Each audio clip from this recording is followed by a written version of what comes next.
Primeiramente, eu quero agradecer pelo grande privilégio que me foi concedido pelo Conselho da Igreja Presbiteriana Redenção, também pela Igreja Presbiteriana Central, pelo privilégio que me concedem de estar aqui para poder pregar o Evangelho e tratar de um tema tão caro que é a obra de Cristo, né, e o fruto da obra de Cristo na vida da Igreja.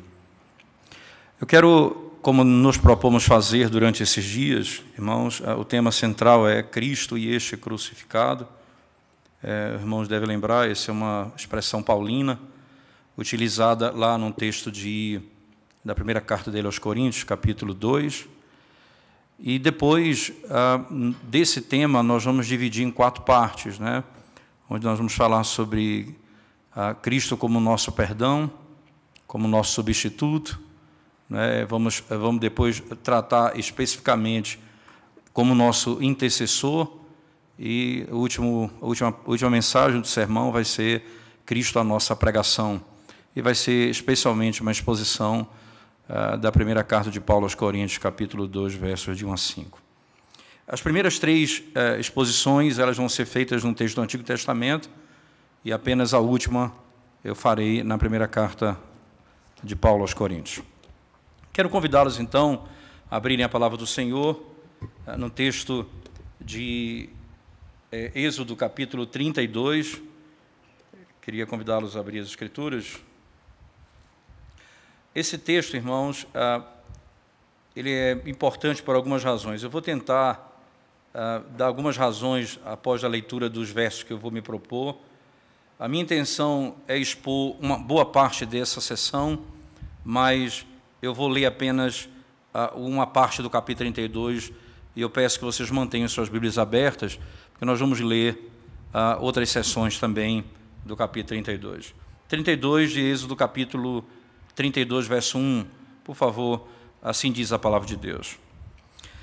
Mas vendo o povo que Moisés tardava em descer do monte, acercou-se de Arão e lhe disse: Levanta-te, faze-nos deuses que vão adiante de nós, pois quanto a este Moisés, o homem que nos tirou do Egito, não sabemos o que lhe terá sucedido. Disse-lhes Arão: Tirai as argolas de ouro das orelhas de vossas mulheres, vossos filhos e vossas filhas, e trazei-mas. Então todo o povo tirou das orelhas as argolas e as trouxe a Arão. Este, recebendo-as das suas mãos, trabalhou com ouro com buril e fez dele um bezerro fundido.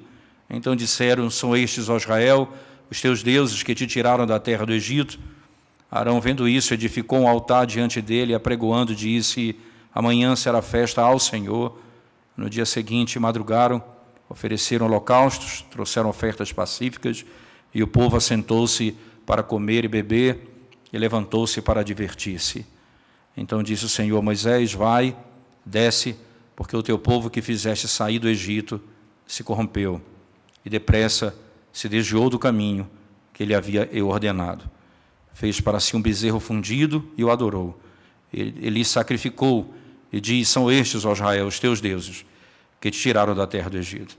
Disse mais o Senhor a Moisés: Tenho visto este povo, e este que é povo de dura cerviz. Agora, pois, deixa-me para que se acenda contra eles o meu furor, e eu os consuma, e de ti farei uma grande nação. Vamos orar ao Senhor. Senhor, nós te damos graças pelo privilégio de abrirmos a tua palavra com liberdade, e dela ouvirmos a tua voz, voz que é poderosa para mudar a nossa sorte, transformar a nossa vida, purificar o nosso coração, nos desafiar diante da vida, da esperança no meio da angústia, e, acima de tudo, é poderosa para perdoar, por meio da obra de Cristo, os nossos pecados. Em nome de Jesus, nós oramos agradecidos por tua palavra e pelo poder do teu Espírito. Em nome de Jesus. Amém. Essa narrativa no capítulo 32 ela se encontra numa divisão crucial do livro de Êxodo. Se vocês prestarem bem atenção na sessão, vocês vão ver que do capítulo 20 de Êxodo até o capítulo 31, nós temos aqui Moisés no monte recebendo a lei da parte de Deus. No capítulo 20, os 10 mandamentos, do verso 1 ao 17, e posteriormente todos os outros testemunhos, preceitos e mandamentos que o Senhor ordena, coisas práticas, como devem se conduzir em circunstâncias e situações do dia a dia da vida de Israel na terra prometida, quando eles lá chegassem. Acontece que no meio do caminho acontece essa narrativa, um grande pecado, um grande e terrível pecado, o que nós temos aqui do 32 ao 34. Do 35 em diante, nós temos a retomada da narrativa que parou no capítulo 31. Então, há uma seção que quebra essa estrutura, do 32 ao 34. E há uma ordem bem intrigante, porque do capítulo 25, em particular, até o 31, você tem Deus dando a ordem da construção do tabernáculo. E a ordem é da seguinte forma, ela vem da parte interna, do Santíssimo Lugar, para a parte externa. Certo? Eu tenho da parte interna até a externa. Ele vem dizendo passo a passo que cada coisa deve ser feita. Quando o pecado entra na história, e é grave essa história, por isso ele é tão importante, e é por isso a sessão escolhida para tratarmos acerca do pecado e do perdão, porque no capítulo 35 em particular, até o fim do livro de Êxodo, você tem a retomada da mesma história que foi narrada do capítulo 25 ao 31. A mesma história. Essa foi uma decisão que eu tive de tomar quando eu estava pregando o Êxodo, se eu ia repetir os sermões que eu preguei nos capítulos anteriores. Então, eu decidi pregar.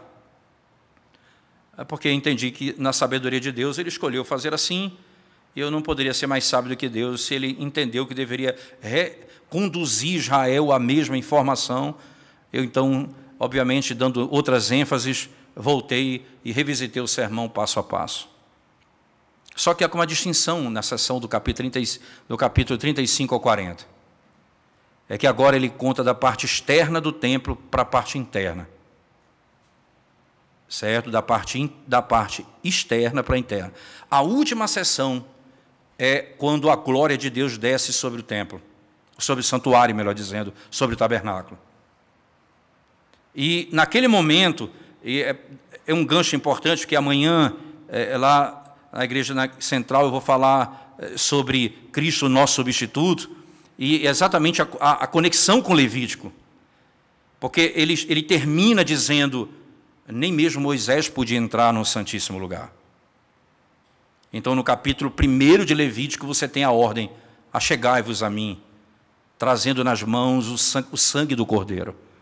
Aqui eu tenho uma conexão importante, no meio de toda essa história, eu tenho essa história que está sendo lida do 32 ao 34. A narrativa do bezerro de ouro. Um pecado grave. Ele divide o livro de Êxodo em seções intrigantes. Mas por que é tão importante essa seção também, além da questão literária e de estrutura do texto? É porque também surge um termo aqui que antes esse texto não existia. Essa expressão não existia. Povo de dura cerviz. Essa é uma expressão que ela é a primeira vez que ela é utilizada em toda a Bíblia, aqui. E os usos dessa expressão nos outros lugares da Bíblia estão associados ao pecado da idolatria. Todas as vezes que essa expressão aparecer em outro lugar da Bíblia, ela está diretamente ligada ao pecado de idolatria. Mas aqui é o ponto de partida. Povo de dura cerviz. Um outro elemento, e aqui eu quero enfatizar isso como parte, já agora, entrando no texto, para que a gente, além do aspecto literário, além do aspecto de termos que são utilizados daqui e utilizados em outros lugares com o mesmo sentido, nós temos um ponto importante aqui. Nós temos um pecado gravíssimo sendo cometido.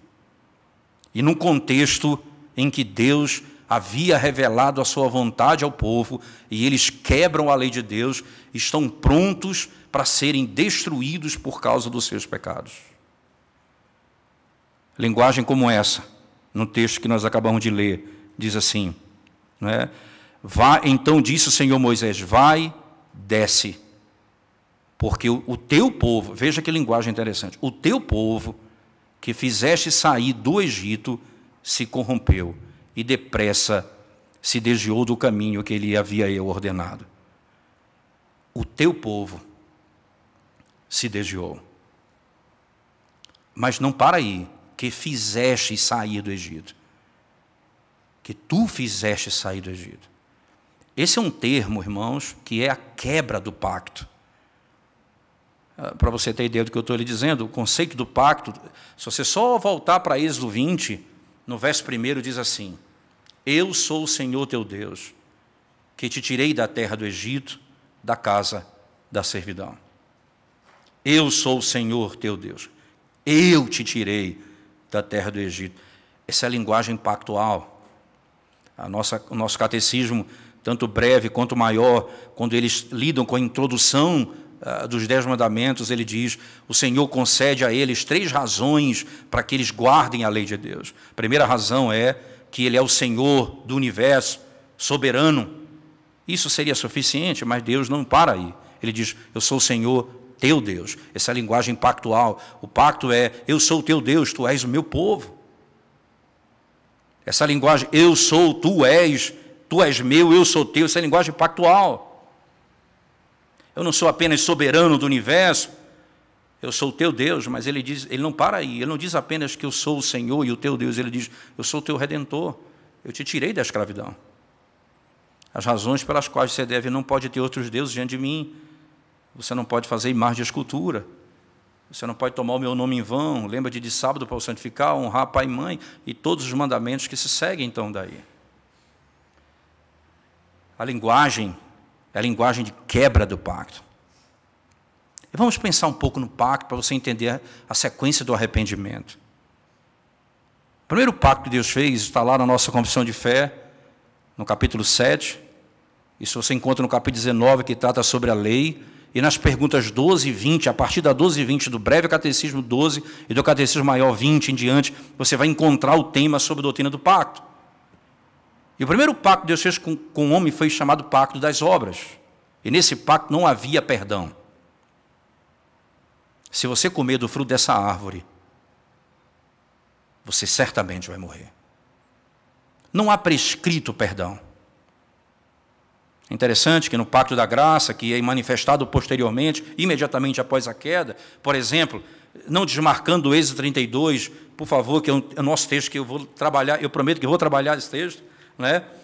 Você vai percorrer ainda a Escritura, você vai encontrar, por exemplo, no Salmo de número 89, o último Salmo do livro 3, o último Salmo do livro 3, do Saltério, ele diz, no meio lá do verso 20 em diante, ele vai dizer, se os teus filhos, ele falando do pacto que Deus fez com Davi, se os teus filhos abandonarem a minha lei, se desviarem dela, eu os açoitarei e os disciplinarei com açoite e disciplina de homens, mas a minha misericórdia não se apartará deles.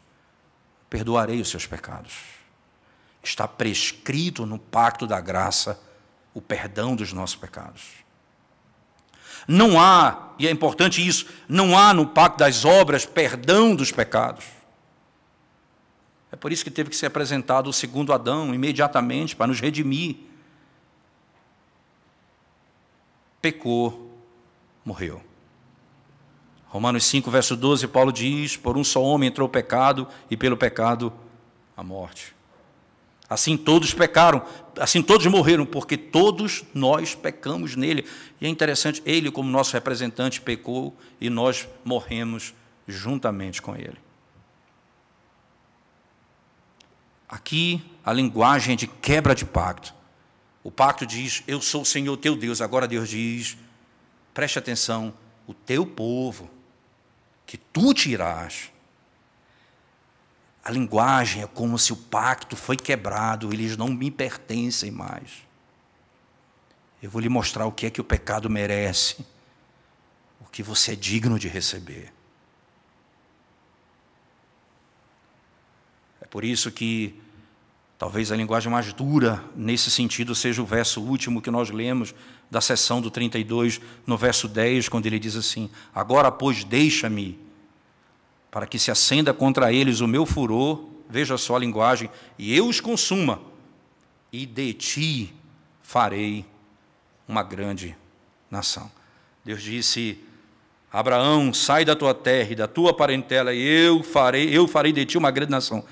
Deus fez um pacto com Abraão, agora está dizendo: eles quebraram a aliança, eles são o teu povo, não me pertencem mais, e eu vou destruí-los e vou fazer agora de ti uma grande...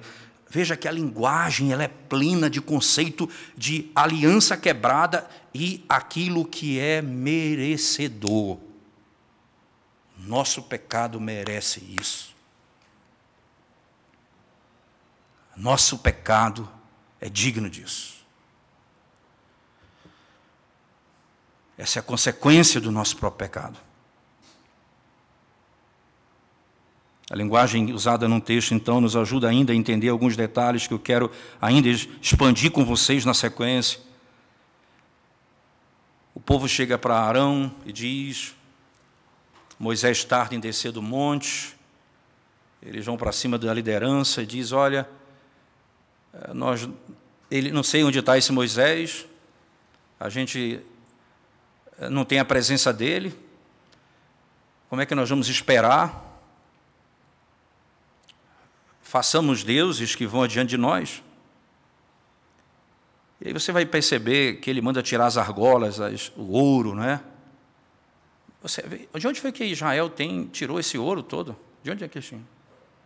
Lembra lá quando Deus os liberta do Egito, ele dá ordem, peça aos egípcios e eles lhes darão toda a riqueza deles? Era o pagamento do salário que não foi pago. Eles eram escravos e trabalharam e não receberam pelo seu trabalho. Deus diz: agora eles vão pagar com juro e correção. Tudo pertence a vocês. E eles pediam, não roubavam, eles davam. Aí a riqueza que chegou nas mãos dele, parte delas foi usada até para fazer o santuário, como, por exemplo, a pia de bronze. Mas parte dela foi usada para fazer um bezerro de ouro. Como o nosso pecado de idolatria, ele tem essas características, não é? Deus nos concede riqueza, e nós podemos usá-lo para construir o santuário, ou para adorar a riqueza, ou para fazer ídolos, para servir. A riqueza vem de Deus, o uso dela precisa ser feito segundo os padrões que Ele mesmo estabeleceu. Eles fazem um bezerro de ouro com o que Deus deu a eles. Esse é o problema do ídolo. Ele é feito. Ele é feito por aquilo que Deus deu. Aí a malignidade é maior. A diferença de Deus, Jeremias 10 diz exatamente isso. O Deus vivo e verdadeiro é aquele que criou todas as coisas. Os ídolos foram feitos.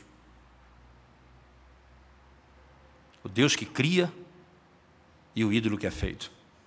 Eles fazem um ídolo, mas entenda, eles não fazem um ídolo como se estivesse adorando outro Deus. Eles estão adorando a Deus por meio dele. Eles estão fazendo a imagem de Deus. Eles estão quebrando aqui o segundo mandamento. É aquilo que Paulo vai dizer aos romanos. Eles fizeram a imagem de animais, quadrúpedes e répteis. Eles fazem aqui a imagem de um animal. E o texto diz na sequência, por favor, olhe comigo ainda, no verso 6, ele diz: no dia seguinte, madrugaram e ofereceram holocaustos. No verso 5, veja que Arão diz. Arão, vendo isso, edificou um altar diante dele e apregoando, disse: amanhã será festa a quem? Ao Senhor. Veja, a palavra Senhor aqui é o tetragrama, é o nome pactual de Deus. Deus que estava dizendo: vocês quebraram o meu pacto, ele está usando o nome do pacto, dizendo: nós vamos adorar a Deus amanhã. Por meio daquilo que Ele nos deu, por meio dos ídolos que nós estamos fazendo. Êxodo 20, Deus acabou de dizer: não façam imagem de escultura. Deuteronômio, no capítulo 4, ele vai dizer: vocês não ouviram, melhor, vocês não viram minha forma, vocês ouviram minha voz. Cuidado, não façam imagem de escultura, porque eu não me manifestei em forma para vocês, vocês apenas ouviram a minha voz. Deuteronômio 4. Eles pecam gravemente contra o Senhor. Eles rebaixam o Senhor do universo a um quadrúpede.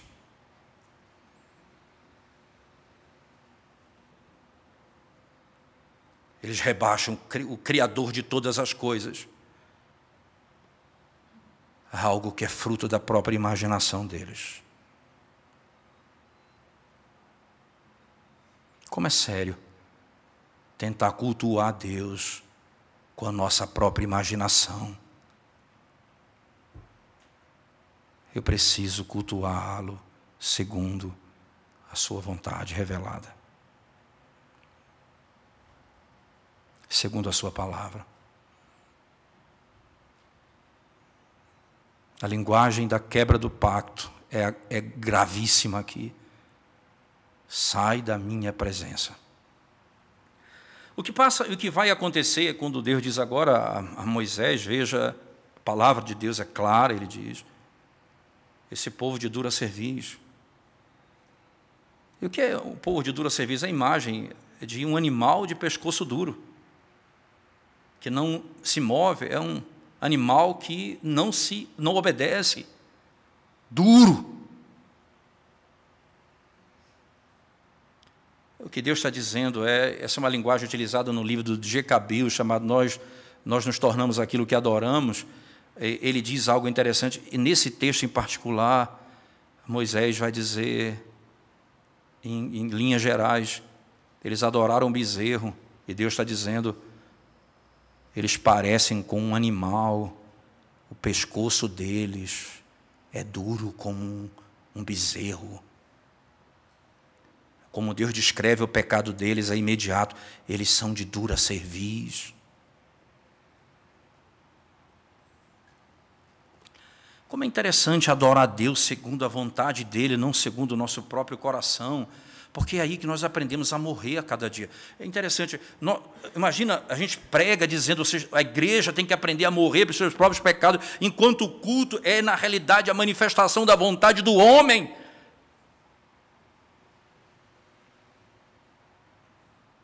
Onde ele não morre, onde ele não se submete a Deus.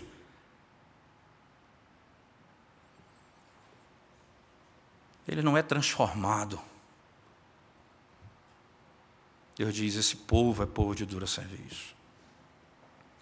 Finalzinho do texto, no verso 10, irmãos, volte a esse verso comigo, ele diz, deixa-me para que se acenda contra eles o meu furor. Essa linguagem é impressionante. Já entendeu a linguagem do pacto, da quebra do pacto, mas entenda essa linguagem, deixa-me para que se acenda contra eles o meu furor. Aí entra Moisés como um mediador, um tipo de Cristo, que intercede pelo povo. Ele diz no verso 11, porém Moisés suplicou ao Senhor, seu Deus, e disse, por que se acende, Senhor, a tua ira contra o teu povo, que tiraste da terra do Egito com grande fortaleza e poderosa mão? Porque hão de dizer os egípcios, com maus intentos os tirou, para matá-los nos montes e para consumi-los da face da terra? Torna-te do furor da tua ira e arrepende-te deste mal contra o teu povo.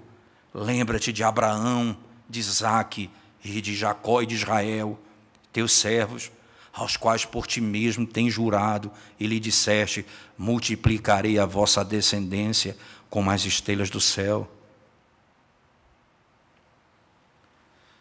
Às vezes, quando você lê a reação de Deus e a tranquilidade de Moisés, você diz assim, rapaz, Deus é intempestivo. Deus, quando ele está irado mesmo, assim, é um negócio sem razão. Moisés conseguiu domá-lo. Essa é uma leitura péssima da Escritura. Deixa eu lhe dizer uma coisa importante. A Bíblia, ela não foi revelada para dizer o quanto Deus sabe das coisas.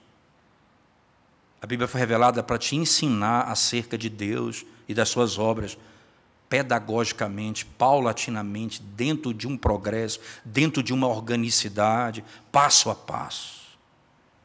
O que está sendo posto ali não é o que Deus sabe, é o que você precisa aprender agora.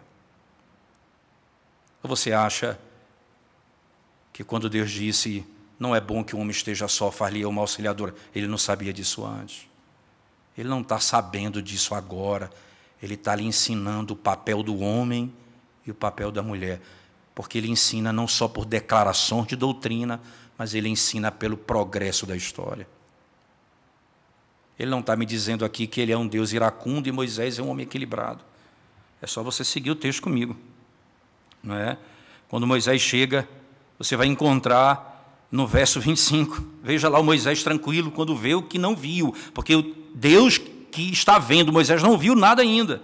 No 25, vendo Moisés que o povo estava desenfreado, pois Arão o deixara solta para a vergonha do meio dos seus inimigos, pôs-se em pé à entrada do arraial e disse, quem é do Senhor, vem até mim. Então se ajuntaram a ele todos os filhos de Levi, até aos quais disse, assim diz o Senhor, o Deus de Israel, cada um cinge a espada sobre o lado, passai e tornai e passai pelo arraial de porta em porta, mate cada um a seu irmão, cada um a seu amigo e cada um a seu vizinho.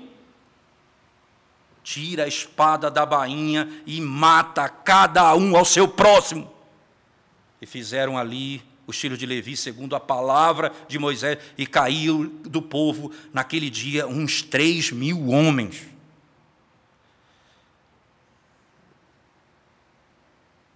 Não pense que o que Deus estava irado era pouca coisa. Que não está sendo dito isso no texto. O que está sendo dito é por que eu e você não somos consumidos por causa dos nossos pecados.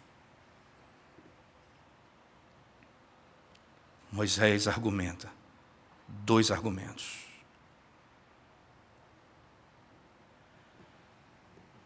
Pensa no teu nome, Senhor. Na honra do teu nome. Eu estou preocupado com a tua honra, com tua glória, o que vão dizer de ti. Estou preocupado comigo.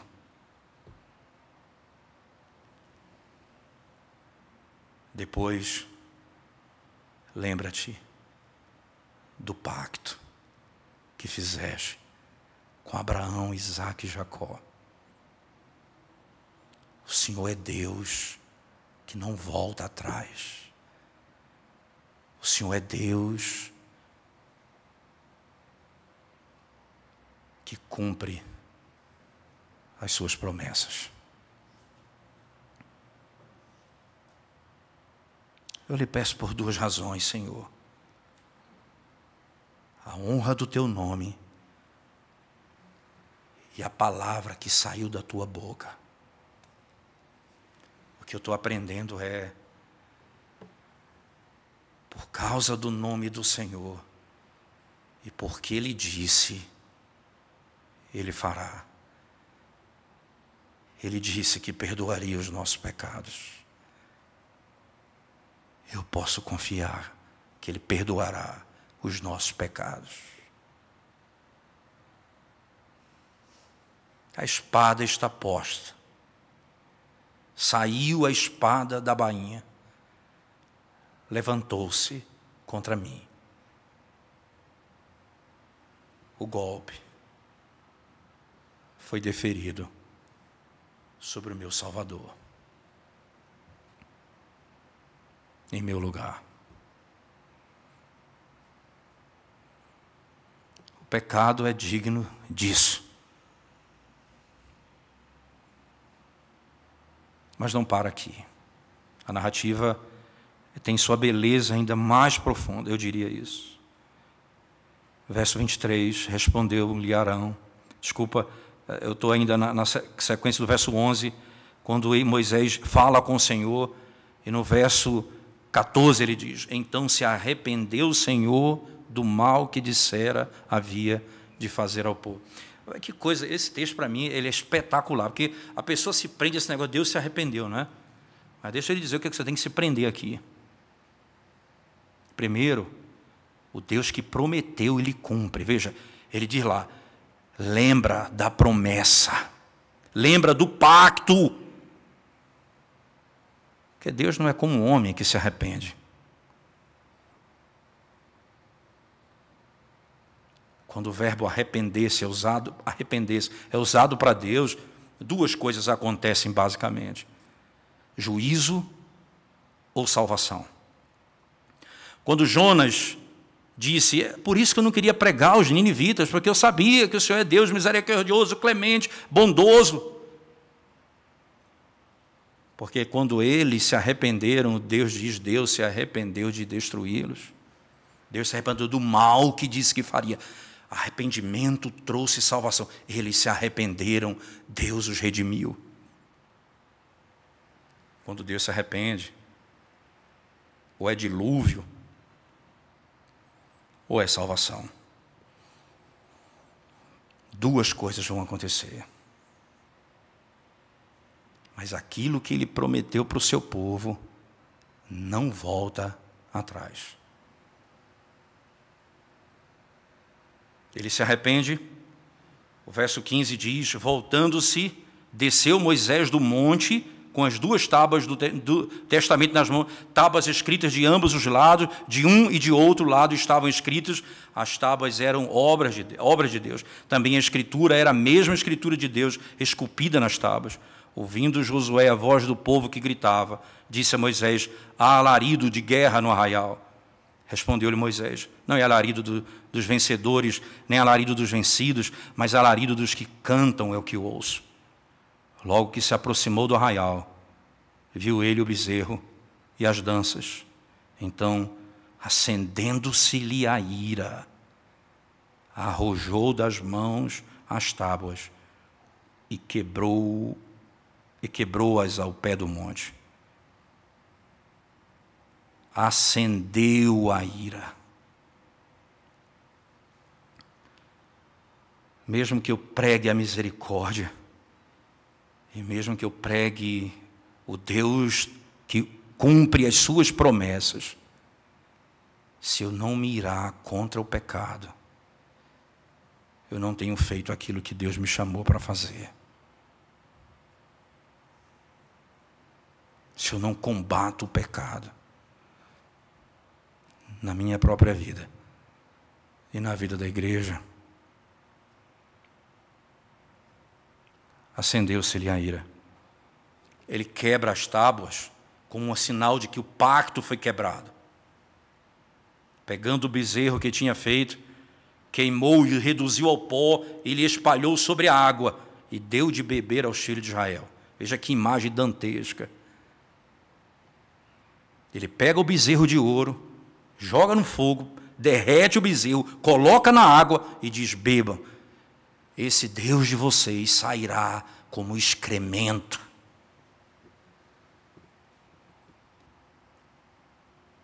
Vocês confiam no próprio excremento.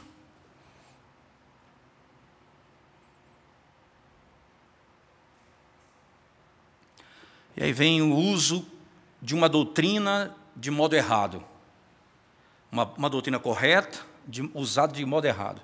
Verso 21. Depois perguntou Moisés a Arão, que te fez este povo que trouxeste sobre ele tamanho pecado? Respondeu-lhe Arão, não se acenda a ira do meu Senhor, tu sabes que o povo é propenso para o mal.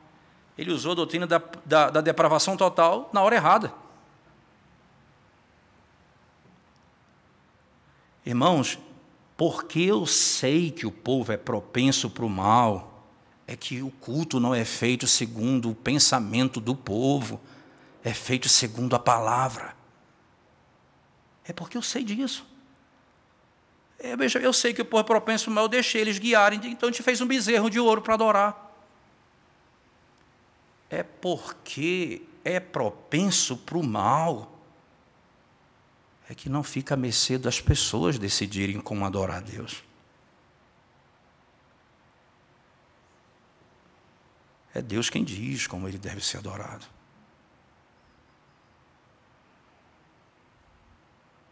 Existe doutrina certa, usada no lugar errado.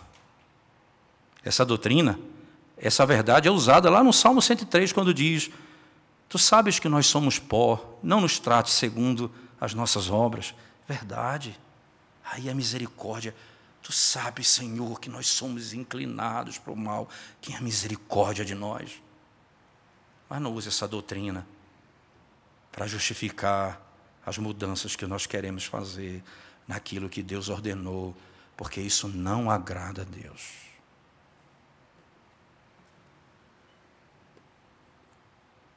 Faze-nos deuses que vão diante de nós, verso 22. Pois me disseram: faze-nos deuses que vão diante de nós, pois quanto a este Moisés, o homem que nos tirou da terra do Egito, não sabemos o que lhe terá acontecido. E aí ele vai e conta uma mentira. Então ele disse: quem tem ouro, tire. Deram-mo, e eu o lancei no fogo e saiu esse bezerro. Foi uma coisa mágica, assim. Não foi da nossa imaginação, não, foi revelação. Esse é outro argumento que se usa. Revelação pessoal. Aconteceu. Foi uma ideia que eu tive.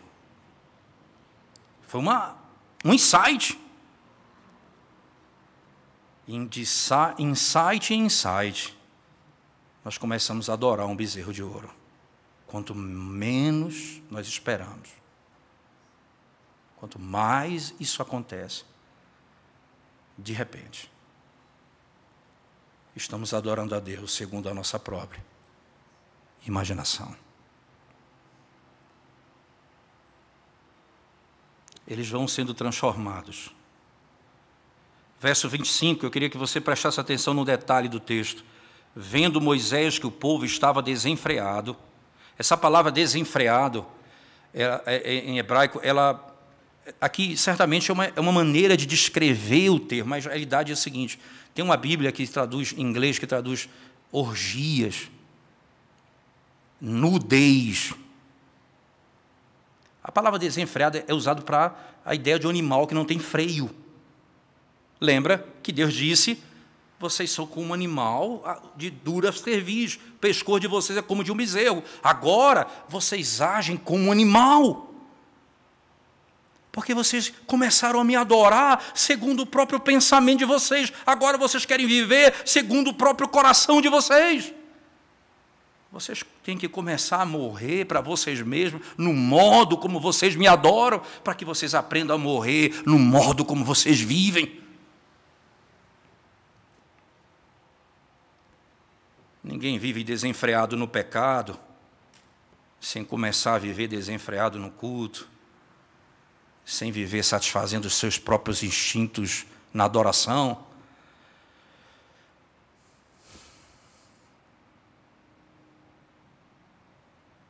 Moisés olhou e disse: vocês estão... Que povo é esse que está como um animal sem freio no pasto? Eles estavam praticando orgias no meio do arraial, como animais.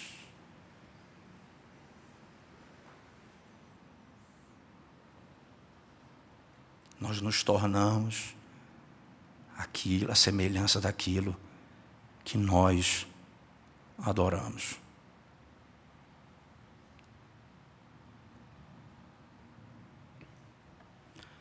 O pecado é grave, as consequências são terríveis.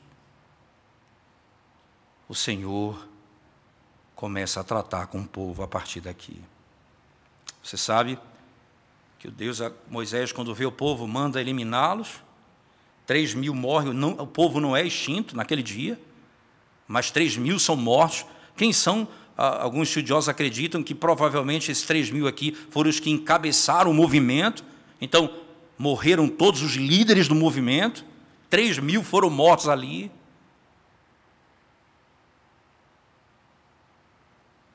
Agora vem o verso 30. Acompanhem comigo. No dia seguinte, disse Moisés ao povo: vós cometestes grande pecado, agora, porém, subirei ao Senhor, e porventura farei propiciação pelo vosso pecado. Tornou Moisés ao Senhor e disse: ora, o povo cometeu grande pecado, fazendo para si deuses de ouro. Agora, pois, perdoa-lhe o pecado. Ou se não, risca-me, peço-te, do livro que escreveste. Então disse o Senhor a Moisés: riscarei do meu livro todo aquele que pecar contra mim. Vai, pois, agora e conduze o povo para onde te disse. Eis que o meu anjo irá diante de ti, porém no meio da minha visitação, no dia da minha visitação, vingarei neles o seu pecado. Feriu, pois, o Senhor o povo, porque fizeram o bezerro que Arão fabricara. Entenda aqui, antes de nós pularmos para o capítulo seguinte, Moisés chega a Deus, pede perdão, ele oferece propiciação. Lembra, esse é um termo cristocêntrico, alguém que morre no lugar de outro. Ele propicia, ele traz a salvação. Lembra do fariseu e do publicano que sobem para orar? O publicano disse: ó Senhor, sê propício a mim, pecador. Em outras palavras, tu és a minha propiciação, perdoa os meus pecados. Moisés diz: Senhor, perdoa o pecado do povo. Mas ele entra por um caminho que não ainda vai funcionar. Deus ouve a oração dele, mas diz: a alma que pecar, essa morre, Moisés. Eu estou escutando os teus argumentos, mas você não é aquele que vai morrer pelo povo. E tem uma coisa, ainda que eu tenho para te dizer: segue junto com o povo. Eu vou mandar um anjo com vocês, mas eu não vou mais. Lembra do problema? O problema foi, ele está tanto tempo distante de nós. Vamos fazer um bezerro para andar com a gente. Agora Deus disse: então vocês vão. Eu vou mandar um anjo. Vocês vão entrar na terra prometida. Só que eu não irei mais com vocês. Disse o Senhor a Moisés, início do capítulo 33, vai, sobe daqui, tu e o povo que tiraste da terra do Egito. Ainda permanece a linguagem de quebra pactual. O povo que tu tiraste para a terra a respeito da qual jurei a Abraão, a Isaque e a Jacó, dizendo: a tua descendência darei, enviarei o anjo diante de ti, lançarei fora os cananeus, os amorreus, os heteus, os ferezeus, os heveus e os jebuseus. Sobe para uma terra que mana leite e mel. Eu não subirei no meio de ti, porque és de povo de dura cerviz, para que te não consuma eu no caminho. A terra prometida, que você não fez, não disse acerca da promessa a Abraão. Que foi que eu prometi a Abraão? Que daria uma terra. Vocês vão para a terra. Eu vou livrar vocês dos inimigos. Tudo o que eu disse vai fazer. Só tem um problema: eu não vou mais. Porque o pacto não é só a presença, não é só o cumprimento das promessas. Principalmente é a presença de Deus. Moisés diz, veja o verso 6, ouvindo o povo estas más notícias. Que más notícia? Eles vão para a terra, eles vão entrar na terra, eles vão habitar na terra, Deus vai destruir os inimigos. Que más notícias são essas? Que Deus não estaria com eles. Os argumentos de Moisés são extraordinários. E o argumento é exatamente esse, verso 16. Como, pois, se há de saber que achamos graça aos teus olhos, eu e o teu povo, não é porventura em andares conosco, de maneira que somos separados, eu e o teu povo, de todos os povos da terra? Senhor, nós não queremos a terra prometida. Nós não queremos uma terra que mana leite e mel. Nós queremos a tua presença. O que é o céu sem o Senhor? Eu não quero estar lá. O que é a terra prometida sem o Senhor? Eu não quero ir para lá. Se o Senhor não for, nós não sairemos daqui.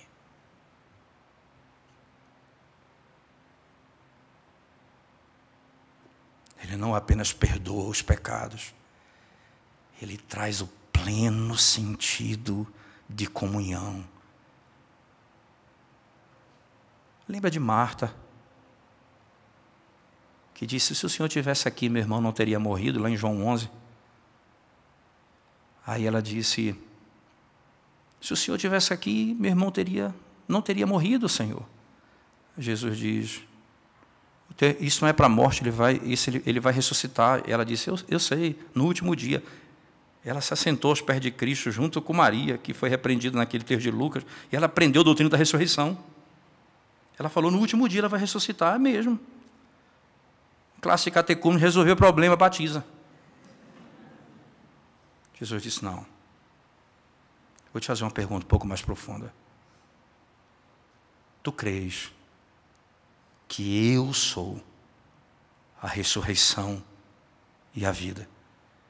E quem crê em mim, ainda que morra, viverá. Não é crer na doutrina da ressurreição que te salva, porque você não vai ter nenhum benefício em crer na doutrina.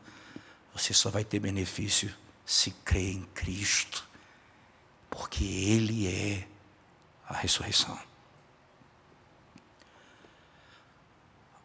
O Senhor restaura Israel, mas não apenas dizendo: vocês vão para a terra, não vou destruir mais você. Senhor, não. Nós queremos o Senhor. Essa é a nossa diferença para o mundo. O Senhor anda no nosso meio.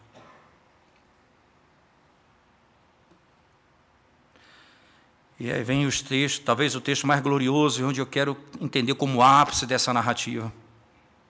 Disse o Senhor a Moisés: farei também isto que disseste, verso 17, porque achastes graça aos meus olhos, eu te conheço pelo teu nome.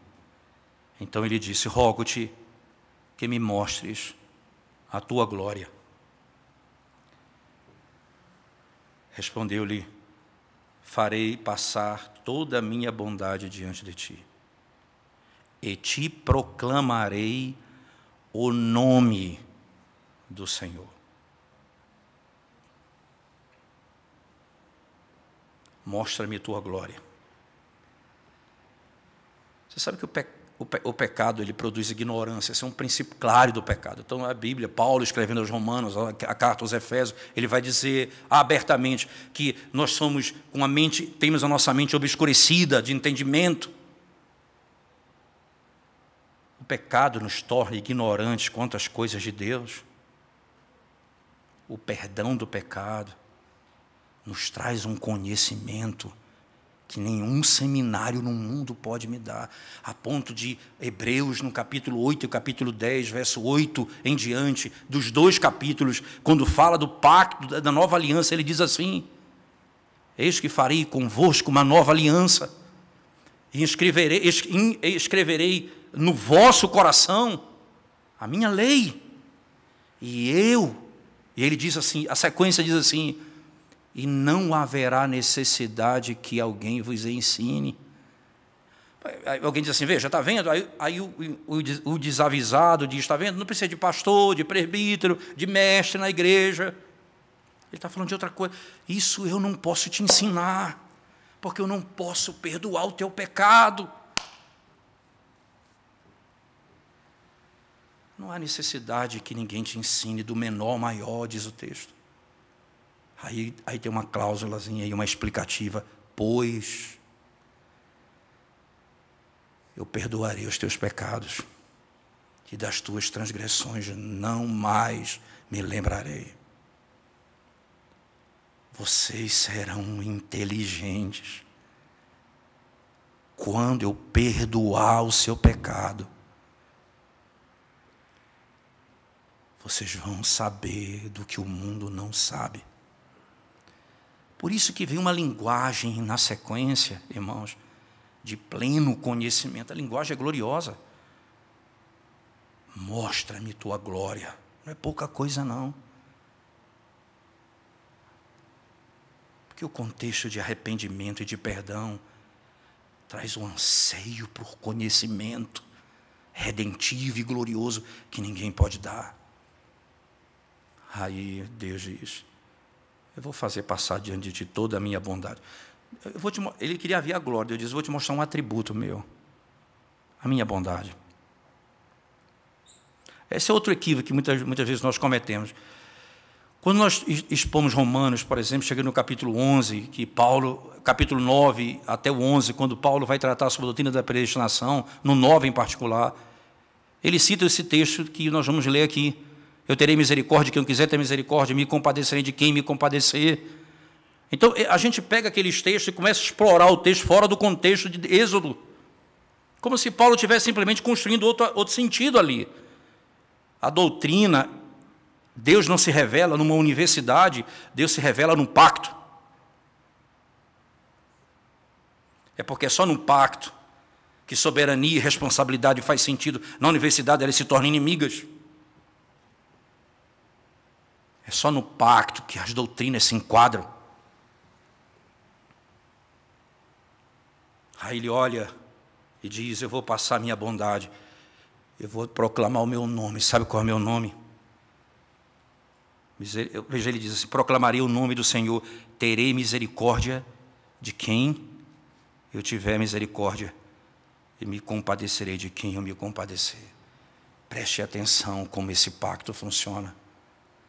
O pecado de vocês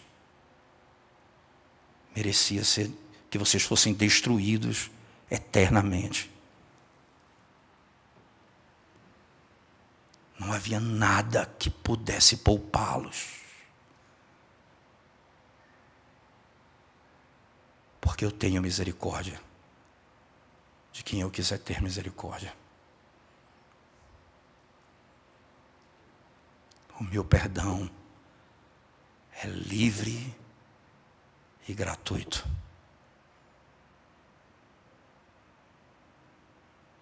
Vocês não mereciam isso.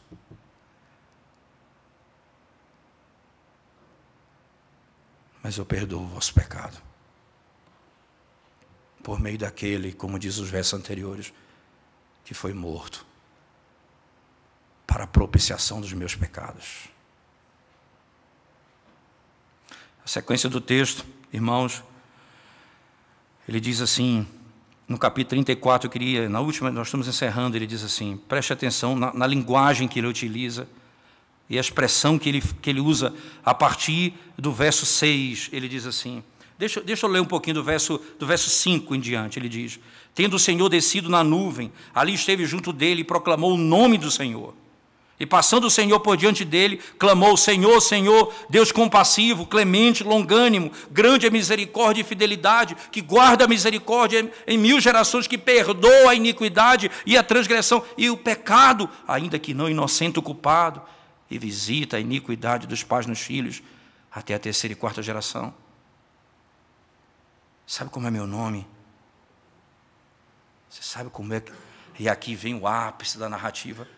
Toda essa história não é para que você saiba o quanto Deus sabe. É para que você saiba o que Ele é. Para que você conheça o nome dEle. Misericordioso, compassivo, clemente, tardio em irar-se, que se arrepende do mal. Esse é meu nome. Esse é o meu nome. Eu não inocento o culpado. Alguém paga pelo pecado do culpado. Ele é imputado, mas ele não é inocentado dessa forma.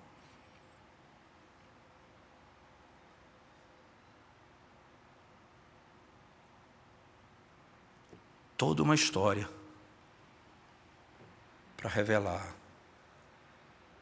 que Deus perdoa os nossos pecados. E não havia nada que impedisse que Ele nos destruísse. Porque um cordeiro foi imolado como propiciação pelo nosso pecado. E toda a ira de Deus caiu sobre Ele.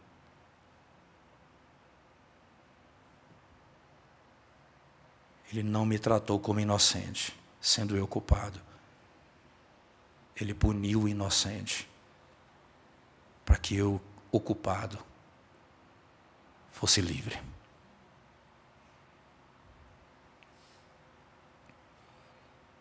A glória do conhecimento de Deus.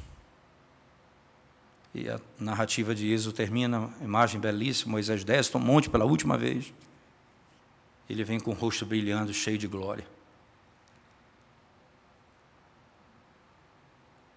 Porque essa é a diferença, irmãos. Quando nós adoramos a Deus, na presença de Deus, como Ele requer, nós somos transformados à imagem da glória de Deus.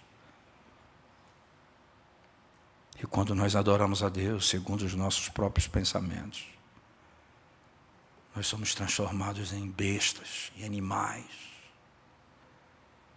que vivem para satisfazer os seus prazeres carnais.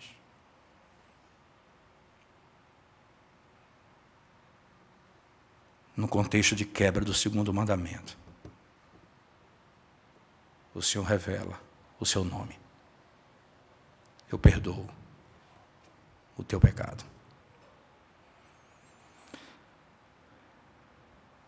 Eu queria encerrar dizendo a vocês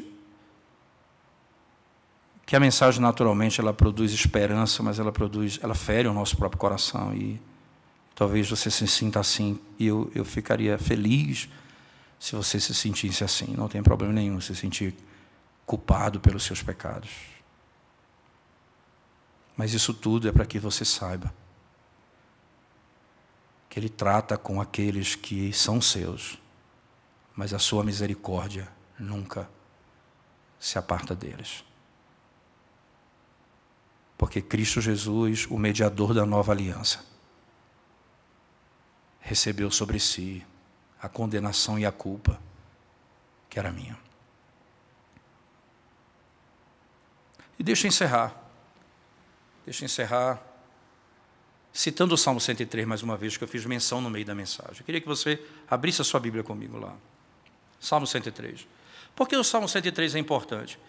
O Salmo 103 ele tem uma estrutura interessante. Ele é o salmo que antecede uma sequência de salmos que terminam o livro 4 do Saltério e que trata sobre a história de Israel. Por exemplo, o Salmo 104 fala do Deus que criou o universo, o 105 fala do povo de Abraão até a entrada no Egito, e o 106 vai falar do Egito e o deserto, e o pecado que o povo comete no deserto. O 103 fala do perdão do pecado. Ele diz, ora, bendiz a minha alma ao Senhor, e tudo que há em mim, bendiga o seu santo nome.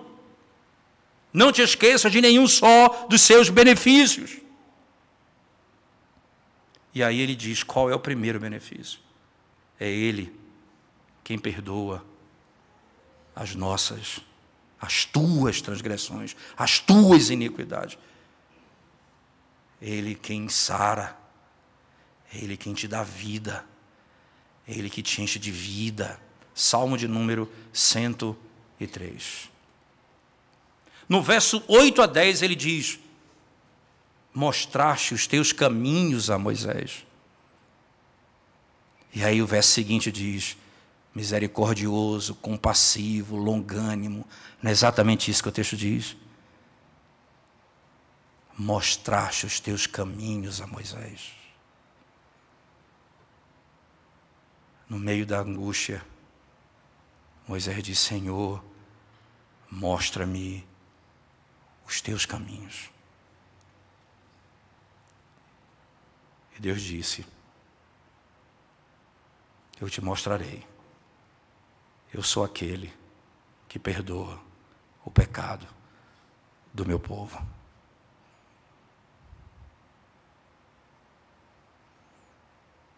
Ele que me livra da morte.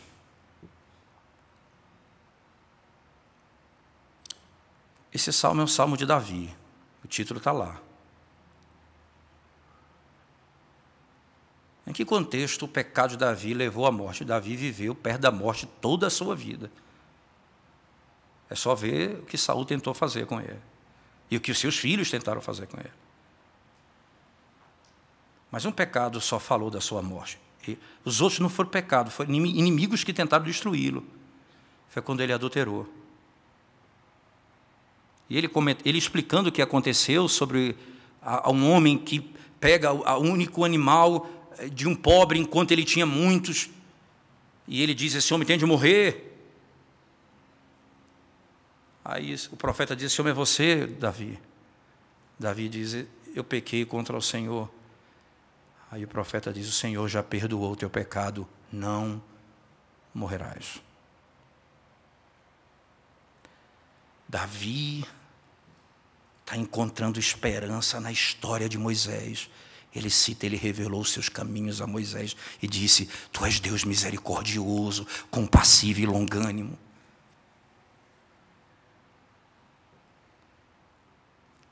Ele vai trazer a história do bezerro de ouro.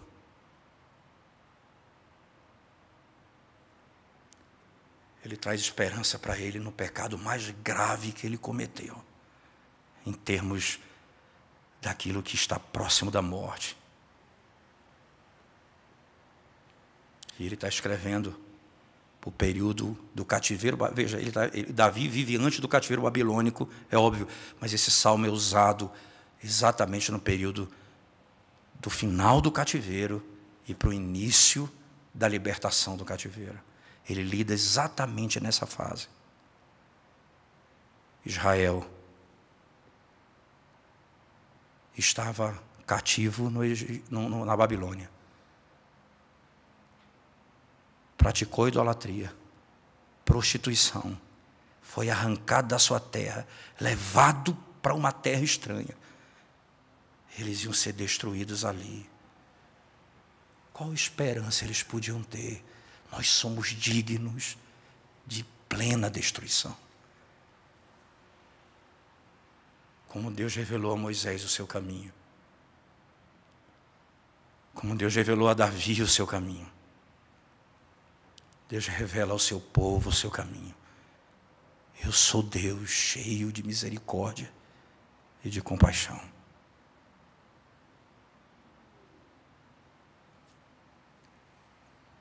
Se é usado esse salmo dessa forma, porque também nós podemos usar. Se você diz o que eu mereço é a morte hoje, lembra como Deus se revelou a Israel diante do episódio do bezerro de ouro. E lembra como Deus se revelou a Davi quando ele deveria morrer.